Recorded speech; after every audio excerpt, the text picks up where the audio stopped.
थोड़े थोड़े सुनी सुनी भगवान वाह वाह जन बिहान होके दी और का अरे की आज राजा जी के कोरवे में जवान होके दी आज राजा जी के कोरवे में जवान होके दी आज राजा जी के कोरवे में जवान होके दी अरे राजा जी के कोरवे में जवान होके दी आज हो पहिला मिलनवा मिलल सजनी के सजनवा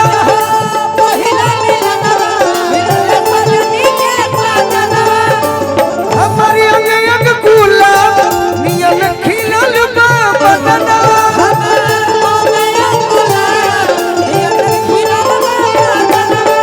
सुनी सुनी भागवा जन बिहान होके दी कि आज राजा जी के कोरवे में जवान होके दी आज राजा जी के कोरवे में जवान होके दी आज राजा जी के कोरवे में आज राजा जी के कोरवे में जवान होके हमारा संदीप भैया आज के हमारे प्रोग्राम के मलिकार हादी अभिषेक सिंह उर्फ कल्लू जी की ओर से आज के हमने के मालिक के हेनु बड़े भाई हादी सबका लड़की को हती है कल्लू भैया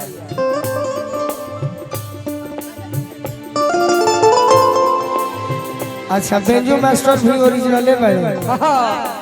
जे बजौले रहलन बनारस में हादी राजा जी के उठावा में देखी हो उठ जब सती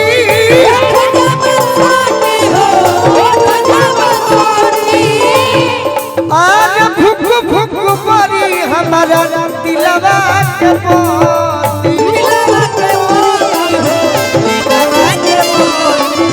भुक भुक परी हमारा दिलवा के पाती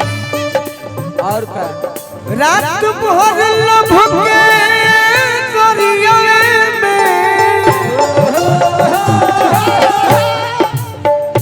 रात भर लभ के दरिया में नेहन होके दी आज राजा जी के कोरवे में जवान हो आज राजा जी के कोरवे में जवान हो गई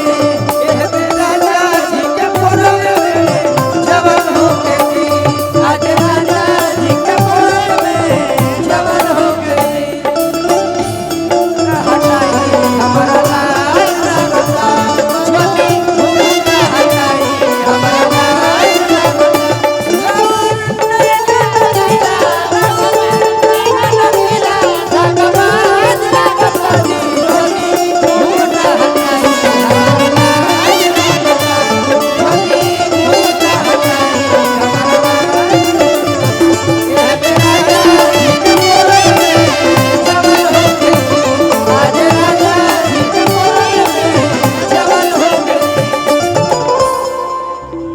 रोगन जनाई पिया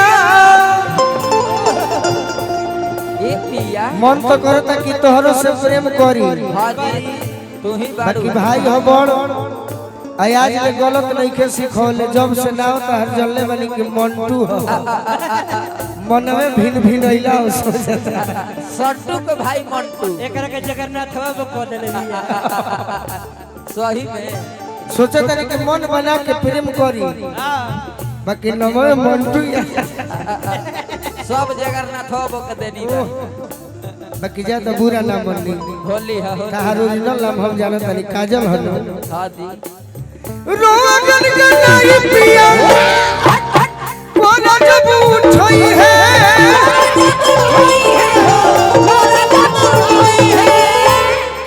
आन ललन भोजपुरी हमार करी है का करी है जियारा जुड़ई है जियारा जुड़ई है हो जियारा जुड़ई है ललन भोजपुरी हमर जियारा जुड़ई है और का इयरऊ